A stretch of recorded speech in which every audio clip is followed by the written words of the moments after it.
Assalamualaikum warahmatullahi wabarakatuh. Halo teman-teman semuanya, gimana nih kabarnya? Semoga baik-baik saja ya.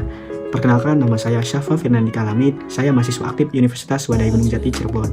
Pada hari ini, saya akan membahas atau mereview materi pertemuan ke-9 di mata kuliah Manajemen Inovatif, di mana tema tersebut yaitu Learning Organization atau organisasi pembelajaran atau pembelajaran organisasi teman-teman.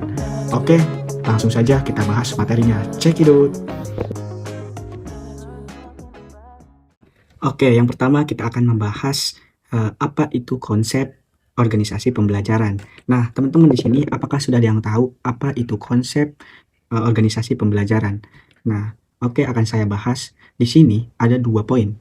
Yang pertama yaitu organisasi pembelajaran. Nah, organisasi pembelajaran merupakan proses pengembangan performa karyawan dalam organisasi secara kontinu meningkatkan kapasitasnya untuk mengatasi setiap tantangan dan perubahan, teman-teman. Dan yang kedua yaitu pembelajaran. Nah, pembelajaran merupakan proses untuk mendapatkan pengetahuan yang dilanjutkan dengan aktualisasi.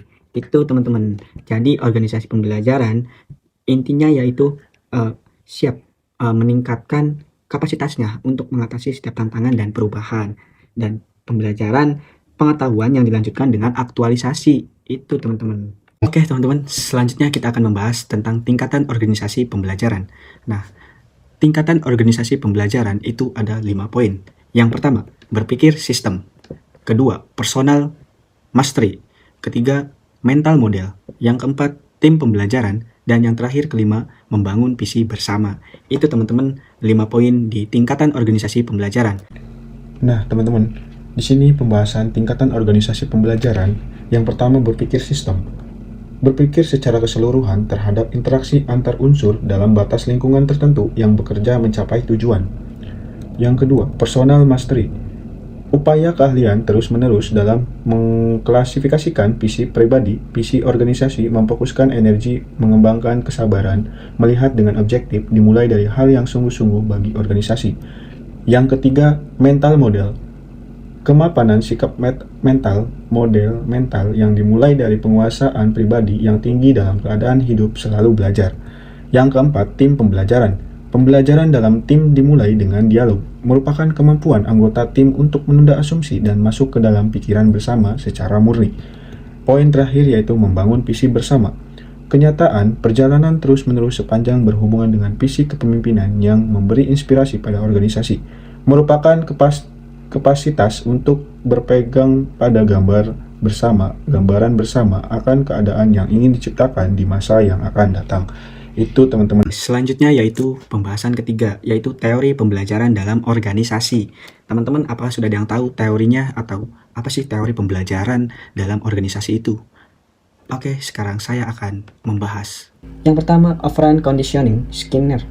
Nah, kondisilah yang membuat perilaku orang mau belajar secara sukarela untuk memperoleh imbalan atas prestasi atau kegagalan atas kesalahan yang diperbuatnya.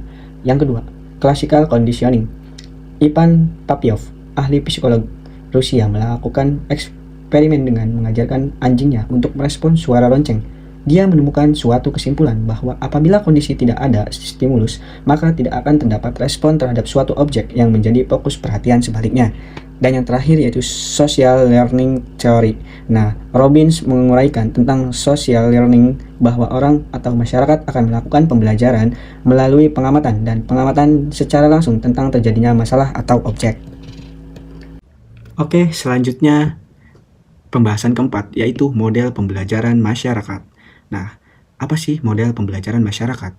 Model pembelajaran masyarakat yaitu, teman-teman sudah ada yang tahu belum model pembelajaran masyarakat seperti apa? Oke, saya akan bahas ya.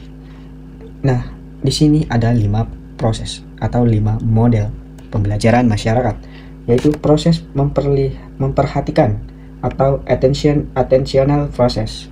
Yang kedua, proses mengingat atau retention process. Yang ketiga, proses mesin untuk meniru atau reproduction process. Yang terakhir, proses pemberdayaan atau penguatan atau reinforcement process. Itu model pembelajaran masyarakat. Selanjutnya yaitu cara manajer menjadikan organisasi pembelajaran. Nah, teman-teman, langkah pembelajaran yang perlu dilalui untuk menjadi organisasi pembelajaran yaitu yang pertama, penguasaan pengetahuan. Yang kedua, distribusi informasi. Yang ketiga, interpretasi informasi. Yang keempat, peringatan organisasional. Nah, selain langkah, di sini ada cara. Cara dalam menjadikan organisasi pembelajaran. Yang pertama, pembelajaran analitis. Yang kedua, pembelajaran sintetis. Yang ketiga, pembelajaran eksperimental. Yang keempat, pembelajaran interaktif. Yang kelima, pembelajaran struktural. Yang keenam, pembelajaran institusional. Itu teman-teman. Oke teman-teman, tadi kita membahas cara manajer dalam organisasi pembelajaran. Nah, sekarang kita akan membahas karakteristik sikap, sifat, karakter seorang manajer atau seorang karyawan dalam organisasi atau maupun di dunia bisnis. Oke teman-teman, sekarang saya akan bahas materi ini. Karakteristik organisasi pembelajaran, karakter. Nah, di sini karakteristik organisasi pembelajaran yaitu gagasan baru merupakan syarat bagi organisasi pembelajaran.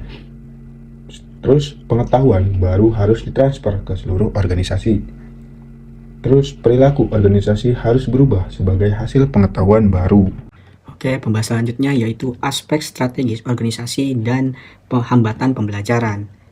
Nah, jadi Di sini, organisasi belajar berkaitan erat dengan upaya mencari jawaban bagaimana organisasi mengantisipasi perubahan lingkungan yang cepat agar bisa bertahan dan tampil sebagai pemimpin di bidangnya. Nah, organisasi belajar, organisasi yang adaptif dan responsif terhadap lingkungan eksternalnya sekaligus kuat dalam integrasi internalnya. Selanjutnya, organisasi belajar, proses di mana anggota organisasi mendeteksi berbagai kesalahan, kemudian mengoreksi melalui berbagai tindakan dan atau restrukturisasi organisasi. Selanjutnya, organisasi belajar, proses yang menunjukkan tim manajemen mengubah pembagian model mental organisasi, pasar, dan pesaing mereka. itu teman-teman, 3 fungsi kunci dalam membangun organisasi pembelajaran. Oke, sekarang saya akan bahas. Oke, teman-teman. Sekarang pembahasan yang terakhir yaitu 3 fungsi kunci dalam membangun organisasi pembelajaran. Nah, membangun komitmen pada pembelajaran, membuat pembelajaran sebagai komponen visi dan tujuan strategis. Nah, selanjutnya investasi dalam pembelajaran. Selanjutnya mempromosikan luas tentang nilai pembelajaran. Selanjutnya mengukur, tolak ukur, menelusuri pembelajaran. Selanjutnya yang terakhir menciptakan penghargaan dan simbol pembelajaran. Nah, di sini juga ada bekerja untuk membangkitkan dan dampak. Apa saja sih? Yaitu implementasi program perbaikan terus-menerus. Selanjutnya, meningkatkan kompetensi pekerja melalui training dan membeli keahlian dari organisasi. Selanjutnya, eksperimen dengan gagasan dan proses kelas dunia. Selanjutnya, yang terakhir, identifikasi mental model proses organisasi. Nah, teman-teman, di sini juga ada bekerja menggeneralisasi gagasan dengan dampak. Apa saja sih? Di sini ada 2 yang saya akan bahas. Nah, yang pertama menciptakan prasarana yang menggerakkan gagasan sepanjang batas organisasi. Selanjutnya memutar pekerja dan batasan fungsional dan divisional. Itu teman-teman materi yang terakhir. Terima kasih. Oke teman-teman, selanjutnya kita akan membahas tentang resistensi dan solusi pemecahan masalah dalam pembelajaran organisasi. Nah teman-teman, di semua organisasi pasti yang namanya masalah itu pasti ada, dan setiap masalah pasti ada pemecah masalah atau solusinya. Nah sekarang kita akan bahas nih pemecah masalah atau solusi di sebuah pembelajaran organisasi. Oke, langsung saja. Nah, selanjutnya yaitu resistensi dan solusi pemecahan masalah dalam pembelajaran organisasi. Di sini ada anggota organisasi tidak sadar menolak pembelajaran. Yang pertama, fokus pada fragmentasi daripada sistem. Yang kedua, menekankan kompetisi di atas kerjasama. Yang ketiga, meskipun tidak ada yang salah dalam kompetisi, paradigma ini berakibat pekerja bersaing dengan berbagai orang dengan siapa mereka perlu berkolaborasi untuk mendapatkan akses. Yang terakhir, menjadi reaktif daripada kreatif dan proaktif. Itu teman-teman sebenarnya ya ada plus minusnya gitu.